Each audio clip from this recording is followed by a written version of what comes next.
Huberman's 5 Daily Things. Sana Malis, a mnemonic for Andrew Huberman's 5 things that need to be re-upped in 24 hours. I watched this interview the other day with Dr. Andrew Huberman on the Tim Ferriss show. Huberman again mentions these 5 things after asked by Tim Ferriss where his views had changed since the last interview. Much of our ability to move into that state effectively is going to be dictated by what happened in the previous moments and hours. What I've doubled down, triple down on is this idea that there are just a core set of foundational things that we have to re-up every 24 hours.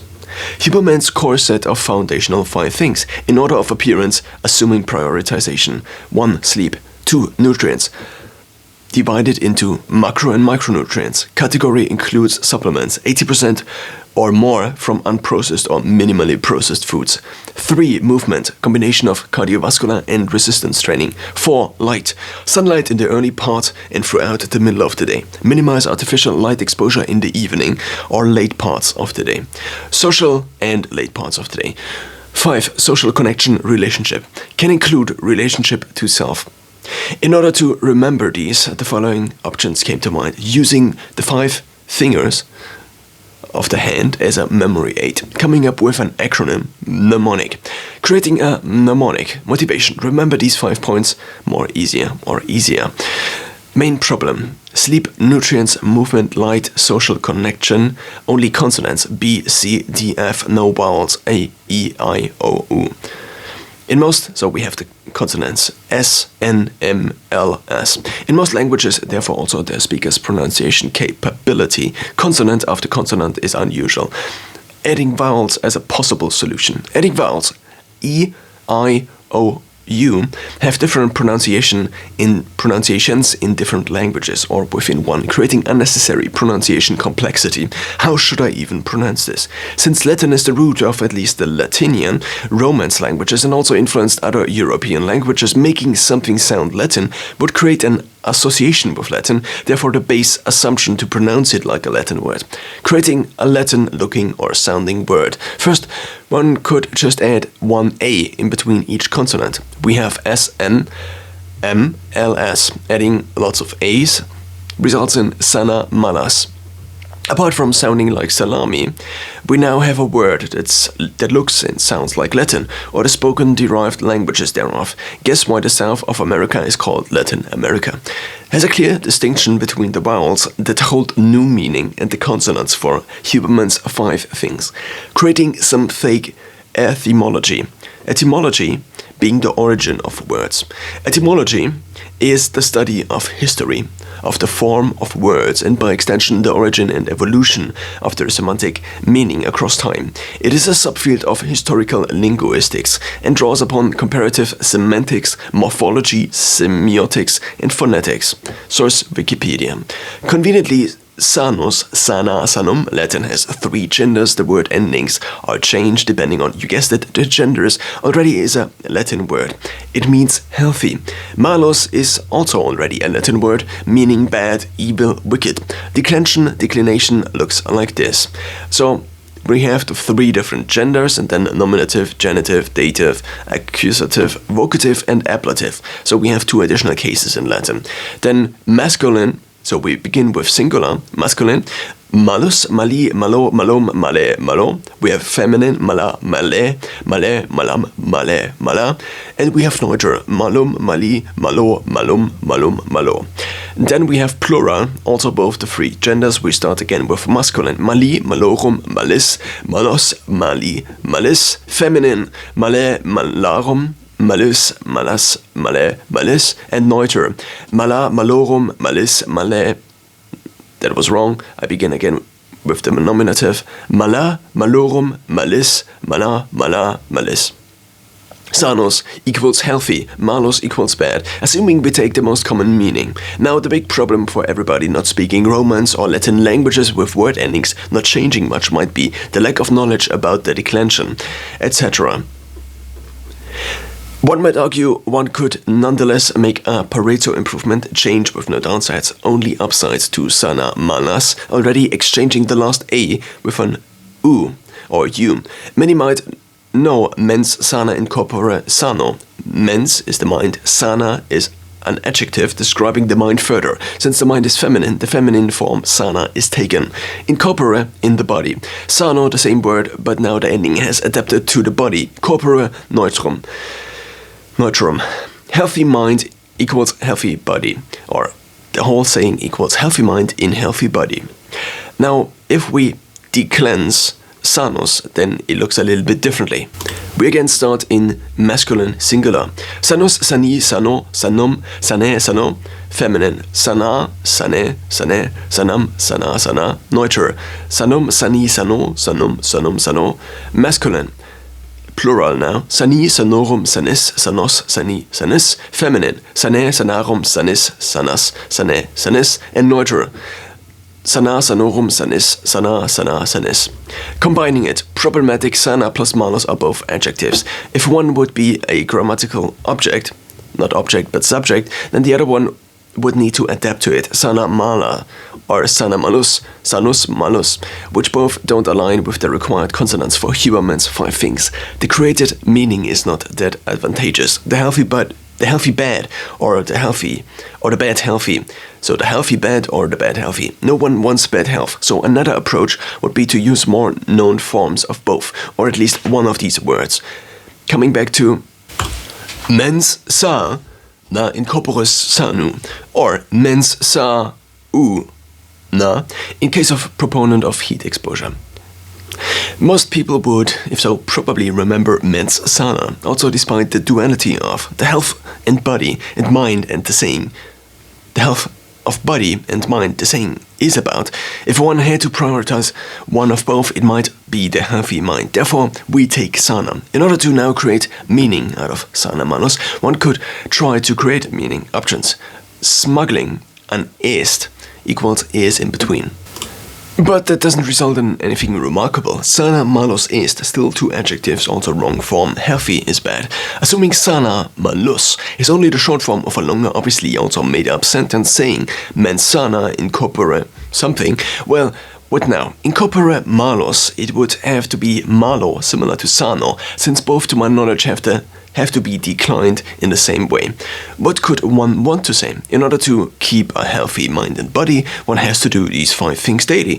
Keeping a sane mind despite the bad things. A new possibility. Conveniently, there is also a noun derived from malus in Latin already, malum, mali. Unfortunately, the gender is neuter. This makes the form malas, as previously discussed, not possible, at least if sticking to the rules of Latin. Malum, mali, declension, second declension, and gender is neuter. Definitions: disaster, misfortune, calamity, plague. The second definition is evil, mischief. The third one, harm, hurt, or the fourth, punishment.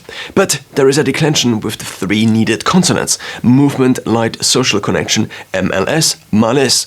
The declension is, in second declension, neuter, which is a noun. Not that neuter is a noun, but for nouns, the second declension in neuter is malum, mali, malo, malum, malo, malum, and in plural, mala, malorum, malis, mala, malis, mala. One now might ask, why are there 6 different cases with the ablative and vocative as the 5th, 5th, and 6th? The short answer is that Latin has them, maybe to shorten the language, making prepositions often not less necessary, increasing meaning per spoken word.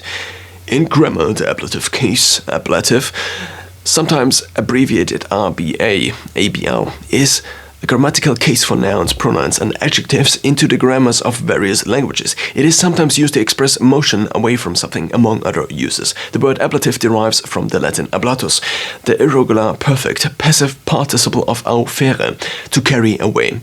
Ablative case, Wikipedia. Malice would therefore mean the ablative case in Latin. Indo-European languages. Latin, main article, ablative Latin. Again, about the ablative case. The ablative case appears in various grammatical constructions, including following various prepositions, so all of it in Latin, in an ablative absolute clause and adverbially. The Latin ablative case was derived from 3 Proto-Indo-European cases: ablative, from, instrumental, with, and locative, in, at. Would mens sana Would mens sano malis make sense? So with the mens in brackets, or maybe only sano malis, there seems to emerge a story, at least in my mind's eye, that one can escape the bad if one does Huberman's 5 things optimally. Not properly fulfilling the body's need for maybe 2 or 3 out of the 5 things for a few days might turn out to cause phases of functioning on the lower end of one's spectrum for hours, days, weeks. Not relying too much on my Latin from school, I asked Google. So sana malis in Latin, translated by Google to English, healthy from evils.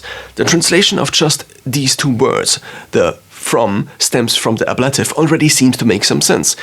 It somehow already seems to embrace the duality of the good and the bad, the healthy and the unhealthy, the relationship between doing the right thing and keeping evil, the bad, at bay, at the gates like an enemy, daily trying to get into the walls of the sacred city, of the healthy mind or body. But not having a religious, too simplistic good-evil narrative might be beneficial for adoption of such a mnemonic. Other versions. English, healthy mind despite the bad, again translated by Google. Sano mens non obstante malum. But this might work. Healthy mind and body escaping from the bad. In Latin, mens sana et corpus e malis. From the bad would again work for ablative. English, healthy mind from the bad. Latin, sana mens ex malis. But would be even better if it wasn't either the mind or the body, but both. Both need to be healthy despite the bad from the bad, seeing the bad as a source. One could use you or human as term to describe both, as an umbrella term one hierarchy higher. Human equals homo in Latin, similar to homo sapiens, a word or phrase which many might know in Latin, but homo is masculine. Or, no, homo is masculine, therefore sana wouldn't work. It would have to be sanus again. In English, again translated by Google, healthy human from the bad. In Latin, sanus homo ex malis. Fortunately, you equals te is feminine, which gives us sana te ex malis. Again, in English, translated by Google, healthy you from the bad. In Latin, sana te ex malis. Close to solution. The long form is sana te ex malis, healthy you from the bad. Malum also means apple, might increase adoption rate of this mnemonic due to the possible identification intersection between Andrew Huberman's listeners and those opposed to Android and Windows. One could also just translate sana te ex malis as healthy from apples, creating a link between 2 of the most known sayings about health, mens sana in corpore sano, and an apple a day keeps the doctor away. Meanings of malum: evil, crime, injury, damage, misdeed, misfortune, apple.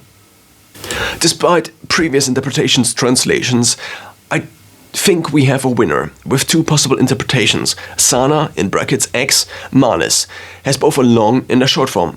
The short form sana malis, the long form sana ex malis. Since the ablative can also include prepositions, the ex is not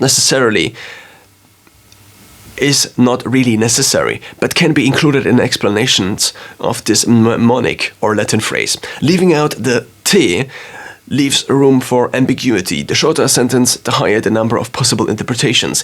In terms of memorization, the meaning healthy from apples offers the following benefits. Sound friendly, latches with the an apple a day, saying also onto some previous and existing sayings about health, equally to the Latin saying. Since malum also means injury, one could also translate sana malis as healthy from injury, or healthy from damage. Often, at least speaking for myself here, I don't realize how healthy I am until I am not. Therefore, healthy from injury, sickness, disease could also be seen as one definition of health. Health as the absence of injury, disease, sana malis.